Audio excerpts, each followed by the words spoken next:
고백합시다. 반드시 이루어지는 하나님의 뜻.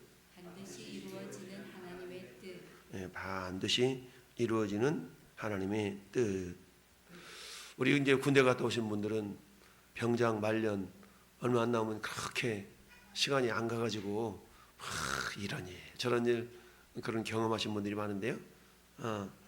근데 그때 그런 얘기하죠. 세상이 뒤집어져도 국방부의 시계추는 간다. 이렇게 우스갯소리를 하고 그러는데 시간이 안 가는 것 같지만 반드시 간다. 이걸 또 비유적으로 표현하는 그런 모습들이죠. 어찌하든 아무리 시간이 안 가는 것 같아도 자연의 흐름을 거스를 수는 없고 상대적인 시간이 늦어진 것 같지만 절대적인 시간은 반드시 또 가게 되어 있죠. 자, 오늘 말씀을 통해서 우리 함께 생각해 볼 것은 반드시 이루어지는 하나님의 뜻이다. 하나님의 뜻은 반드시 이루어진다. 근데 중요한 것은 그 뜻을 하나님의 사람들을 통해서 그 뜻을 이루기를 원하신다. 어제 우리가 기도에 대한 말씀을 오후 예배 때 묵상하면서 그렇게 얘기했죠. 우리가 주님이 내가 먹을 양식은 따로 있다. 누가 주님께 먹을 양식을 갖다 드렸나? 나의 양식은 하나님의 뜻을 온전히 이루어드리는 그것이다 라고 얘기했죠. 그러니까 수가성 여인을 향해서 우리 하나님의 계획은 그 여인을 구원하는 것이었죠. 그러니까 그 여인을 구원하는 일이 우리 하나님의 관점에서 본다면 그 무엇보다도 더 중요한 일이었다. 그래서 뭐 거기서 김밥을 먹든 삼겹살을 먹든 그 먹는 것보다 더 중요했던 것이 그 한 영혼을 구원하는 일이었다. 이것이 예수님에게는 일종의 양식과 같았다라고, 소중한 양식과 같았다라고 지금 말씀하고 있는데요. 자, 이처럼 하나님께서는 순간순간마다 역사마다 사람을 통하여 당신의 뜻을 이루어 가십니다. 만약에 예수님이 2000년 전에 이 땅에 육신을 입고 오지 아니하셨더라면 어떻게 했을까? 하나님은 역사에 따라서 하나님의 계획에 따라서 예수님을 보내셨지만 예수님이 오지 아니하셨다면 우리는 여전히 유대인의 모습처럼 할례를 행해야 되겠고 뭔가를 막 의지적으로 의식적으로 행하지 않으면 구원이 없을 것 같은 예수님만 믿어가지고 부족해 플러스 뭔가를 더 해야 돼 뭐 이런 사이비들이 얘기하는 것처럼 그와 같은 삶을 살 수도 있었을 터인데 그러지 않냐고 우리가 은혜를 통해 은혜로 구원받은 그 은혜에 어떻게 하면 내가 보답할 거라는 그런 사랑에 밀려 살아가는 삶을 살아가는 것이 오늘의 모습인데요. 하나님의 계획은 뭡니까? 사도 바울로 하여금 로마에서도 복음을 전하여야 하리라 라는 것이 하나님의 계획이었고 뜻이었죠. 그러니까 그 계획과 뜻을 이루어감에 있어서는 당장 본인인 사도 바울에게는 엄청난 시련이 당하고 있습니다. 그러니까 차라리 하나님 나 말고 다른 사람 없대요? 다른 사람으로 하면 안 될까요? 뭐 이럴 수도 있었을 터인데 사도 바울은 나의 달려갈 길 주 예수께 받은 사명 은혜의 복음을 증언하는 일을 마치라 하면은 사도 바울의 궁극적인 목적지는 스페인이라고 그랬죠. 서바나 로마를 거쳐서 스페인까지 가서 복음을 전하는 것이 사도 바울의 선교의 마지막 종착지였기 때문에 나는 어떤 상황 속에서도 로마까지 반드시 간다. 그리고 로마에서 이제 스페인까지도 간다 라는 그런 목적을 분명히 가지고 있었기 때문에 어떠한 어려움이 있다 할지라도 그런 것들을 이겨냈던 걸 봅니다. 우리가 그러잖아요. 우리 삶에 있어서도 역시 마찬가지. 목표가 있는 사람과 목표가 없는 사람의 어떤 삶의 태도는 다르잖아요. 우리 청년들은 특별히 1억 모으기 이런 막 그런 모임도 있고 그러거든요. 그러면 하루에 얼마를 쓰고 교통비 얼마를 쓰고 아주 그냥 짠돌이가 되어서 몇 년 동안 이렇게 해서 겨우 1억 딱 모아놓으니까 그 다음에는 10억 모으기 막 이렇게 해가지고 그렇게 살아가는 젊은이들도 있고 그럽니다. 어쨌든 나름대로의 목적이 있다면 목표가 있다면 삶에 있어서 어떤 규모 있는 삶을 살아갈 수 있겠죠.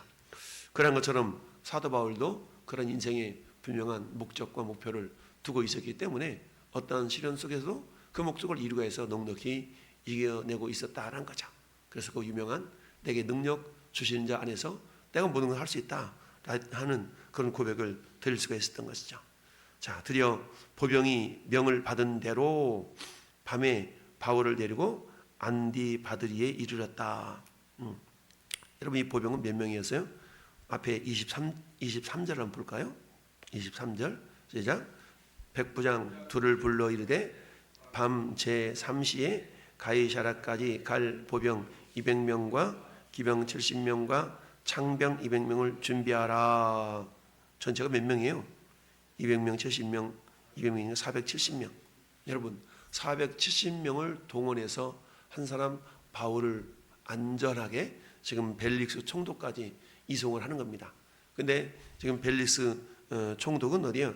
안디바드리라는 곳에 있는데, 이 안디바드리는 예루살렘으로부터 약 북서쪽으로 50에서 70km 정도 떨어져 있는 그런 곳이거든요. 근데 생각해 보세요. 밤에 바울을 데리고 안디바드리에 이르렀다. 약 50여 킬로 이상을 밤새도록 달려서 갔다는 거예요. 그러면 사람이 보통 빨리 가도 한 30km 정도 하루 걸음이 30km 정도 되거든요. 근데 우리가 걸어서 보통 빨리 걸으면 1시간에 3km, 3km 좀 가거든요. 3, 4km. 그러면 50km 갔다는 얘기는 어때요? 뭐 10시간 이상을 막 걸어갔다는 거예요. 막 뛰어가고 구보로 가면서. 이건 뭘 얘기해요? 로마 군인들의 군인 정신을 말하고 있어요. 참, 자기 장군이 자기 대장이 가라 딱 그러니까 팍 가는 거 아니겠어요? 물론 사도 바울은 걸려서 간 게 아니고 사도 바울은 짐승을 준비하라고 그랬으니까 나귀를 태워가든 뭘 태워가든 아무튼 그렇게 했겠죠. 24절 앞절 24절 보니까 또 바울을 태워 총독 벨리스게로 무사히 보내기 위하여 짐승을 준비하라 그랬죠. 여기서 준비하면 이 당시에는 뭐 저기 기껏 해봤자 나귀거든요. 나귀는 말인데 나귀를 준비했겠죠. 그러니까 나귀 타고 바울은 가는 거고 군인들이야 그 400여 명이 다 타고 가겠어요? 걸어가는 것이지. 근데 이 당시에 예루살렘이 배치되었던 군인이 약 600명쯤 됐다 그래요. 그러니까 600명 가운데 470명을 차출해 가지고 이들을 오로지 사도 바울을 이렇게 보호하는 데 사용했으니까 어쩌면 그 규모가 적지 않았다고 볼 수가 있죠. 그런데 중요한 것은 우리 군인 정신 그러지 않습니까? 특별히 해병대 나오신 분들은 뭐라고 그래요? 평생 해병이 해병이잖아요. 한 번 해병은 평생 해병 뭐 이렇게 하면서 해병 전후에 하면서 지금도 해병 전후에 그러면 세력이 막강한지는 모르겠는데 항상 뭐 빨간 모자 쓰고 막 그런 어떤 위세를 떨치는 그런 것처럼 군인 정신이 아주 투철한 그런 모습을 봅니다. 이런 것처럼 보병이 명을 받은 대로 밤에 바울을 데리고 안디바드리까지 갔다.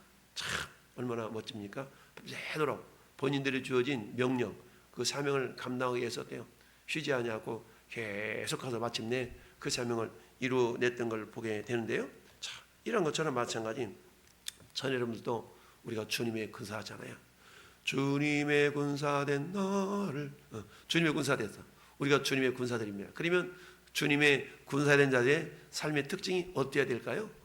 그것은 사도 바울이 디모데에게 기록했던 디모데후서 2장 3절 4절을 보면 그렇게 나타나 있습니다. 너는 그리스도 예수의 좋은 병사로 나와 함께 고난을 받으라. 병사로 복무하는 자는 자기 생활에 얽매이는 자가 하나도 없나니 이는 병사로 모집한 자를 기쁘게 하려 함이라. 여러분 여기서 보면 천부장 글라우디오 루시아가 정말 자기 부하들을 시켜서 가라. 그러니까 어때요? 이 부하들은 로마 군인들은 자기 명을 내렸던 이 천부장의 명령을 다 감당하면서 우리 대장님 명령했으니까 이 대장님 우리는 어떻게든지 명령을 다 따라야 돼. 다 그러면서 밤새도록 가가지고 그 사명을 잘 감당해내고 있는 걸 봅니다. 이런 것처럼 우리 하나님은 저와 여러분들을 때로는 군사로, 때로는 무엇으로, 때로는 일꾼으로 다양하게 표현하고 있지 않습니까? 운동선수로. 그런데 이 군사로 실질적으로 쓰임받고 있는 이 보병들 471명이 일사불란하게 하룻밤 사이에 정말 50여 킬로 이상을 달려서 이렇게 사명을 감당해내고 있는 걸 봅니다. 그렇다면 우리도 역시 마찬가지죠.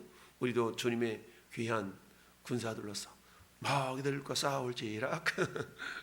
우리 주님은 우리를 이처럼 악한 마귀들과도 싸워야 되고 환경과도 싸워야 되고 내 자신과도 싸워야 되고 그래서 마침내 어때요? 하나님의 뜻을 이루어 드리는 그런 믿음의 통로가 되어야 된다라는 것을 우리가 이미 익히 알고 있습니다.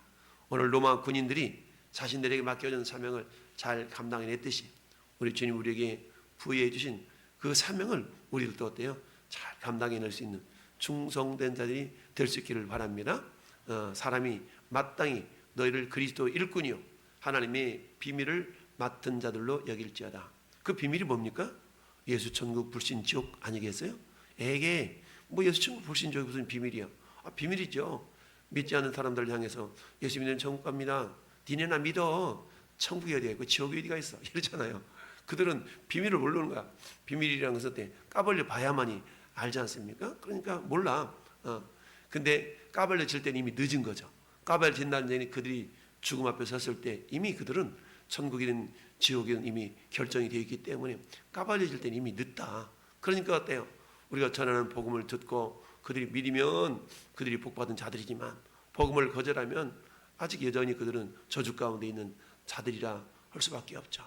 그래서 어찌 보면 세상 사람들의 눈에 볼 때는 전도라는 것이 미련한 것이다. 전도는 미련해. 야, 니네 하나님 전능하신 하나님이라며 왜 이렇게 복잡하게 왜 이렇게 시끄럽게 예수 믿으라고 그러느냐. 한꺼번에 싹 예수 믿게 하면 얼마나 좋겠냐. 우리도 그렇게 생각하잖아요.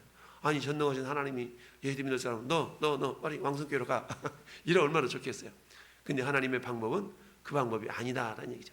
하나님이 쓰시는 방법은 전도라는 방법을 쓰셨는데 도를 전하는 방식으로 예수 믿으세요. 예수님이 당신의 죄를 위하여서 십자가 못 박혀 죽으셨습니다.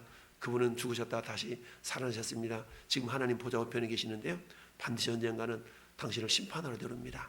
그 심판자 앞에 우리가 떳떳이 서는 비결은 그 예수님을 나의 구주로 영접하는 길밖에 없습니다. 이렇게 얘기해가지고 에게 그런 일이 어디가 있어?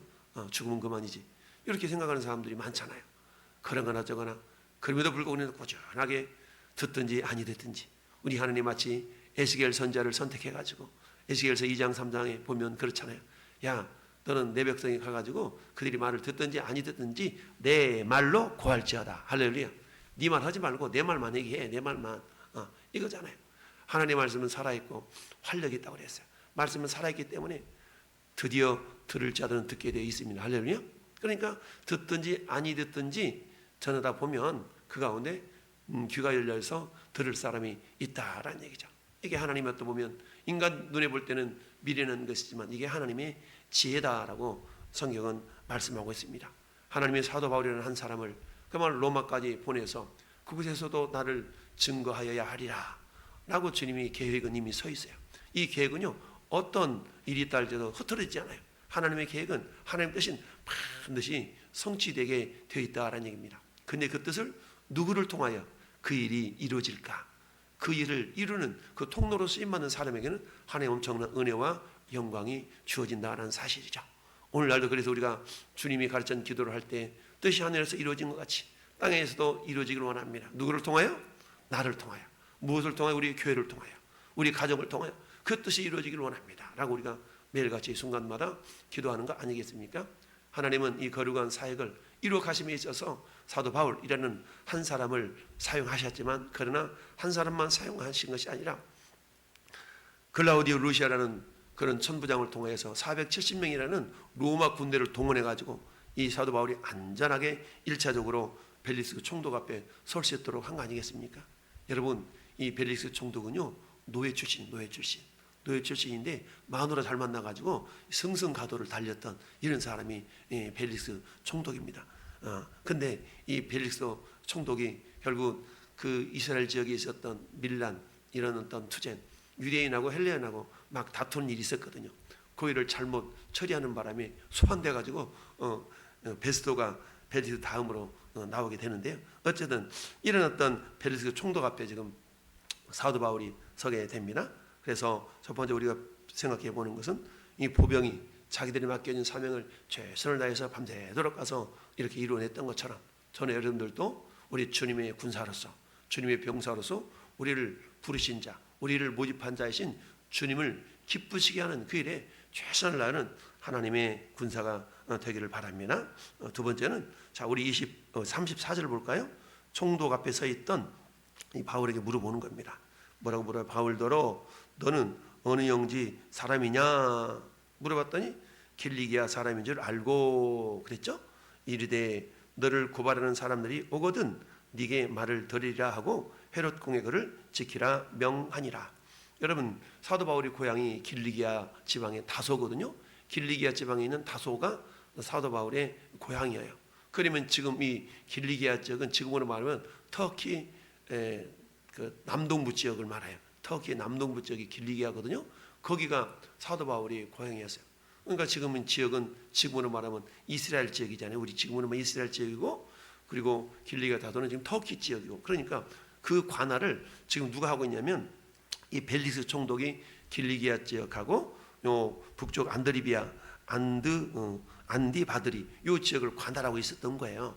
그러니까 천부장은 자기 관할이 아니기를 또 원하는 마음으로 지금 사도 바울을 그쪽으로 보낸 이유는 왜 그러냐면 사도 바울의 고향이 일단 길리기아 지역이니까 천부장 관할 지역이 아니거든요. 그러니까 사도 바울을 그쪽으로 보냄으로 말미암아서 자기가 이전에 자기들이 막 채찍질 하려고 했던 로마법을 어겼던 적이 있잖아요. 그러니까 그거에 대한 어떤 보상 차원과 그리고 골치 아픈 이 문제를 자기가 이렇게 떠넘기기 위하여서 사도 바울을 보냄에 있어서 막 470명이 되는 사람들을 동원한 것이죠. 그런데 하나님은 어때요? 이런 과정을 통하여서 사도 바울이 안전하게 로마까지 가는 그 통로로서 이 로마 군인들을 오히려 사용하시는 것이죠. 이게 하나님의 섭리라고 우리가 생각해 볼 수가 있습니다. 자, 그렇게 해서 총독은 어때요? 그래? 길리기아 사람이야? 그럼 내 관할 받지 라고 이렇게 이야기하고 있는 겁니다. 이걸 통해 우리가 생각해 볼 수 있는 것은 나의 소속은 어딘가? 나의 고향은 어딘가? 육적인 사도 바울의 고향은 길리기아 다소였지만 사도 바울은 빌립보서 3장에서 뭐라고 말씀하고 있습니까? 우리의 본향, 우리의 고향은 하늘이다. 하늘의 소속, 하늘의 시민권을 가진 자다 라고 이렇게 고백하고 있는 거 아니겠어요? 제가 자주 말씀드리는 것처럼 우리는 거룩한 이중 국적자다. 나 미국 시민권 가졌어? 이게 아니라 미국 시민권보다 더 좋은 천국 시민권, 하늘의 시민권을 가진 그런 자들이라 라는 이야기죠. 그러니까 육신적으로는 물리적으로는 길리기아 다소 사람이지만 영적으로 본다 그러면 하늘의 시민권을 가졌던 이 사도 바울, 우리도 역시 마찬가지죠. 나의 소속이 어디인가? 나의 소속은 물론 각 사람마다 우리의 고향이 다 다르지만 그러나 영적인 고향은 영적인 본향이라 그러죠. 고향은 하늘의 시민권을 가진 자다라는 것을 우리가 잊지 말아야 됩니다. 따라서 오늘 하루도 하나님께서는 이 사도 바울을 통해서 당신의 뜻이 반드시 이루어진다는 사실을 천부장이나 또는 총독을 통해서도 이렇게 보여주고 있는 것을 봅니다. 이런 것처럼 오늘 하루도 하나님의 뜻은 뭡니까? 모든 사람이 구원받는 것이 하나님 뜻 아니겠어요?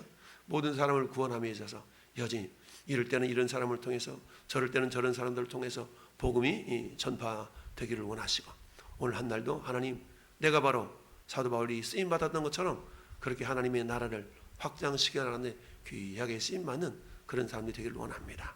하나님 뜻은 반드시 이루어지는데 그 뜻이 이루어지는 그런 놀라운 통로로 내가 바로 쓰임받기를 원합니다 라고 우리가 기도하고 그렇게 쓰임받는 과정 가운데 하나님의 역사하심을 우리가 경험할 수 있는 복된 하루가 되기를 예수님의 이름으로 축원합니다.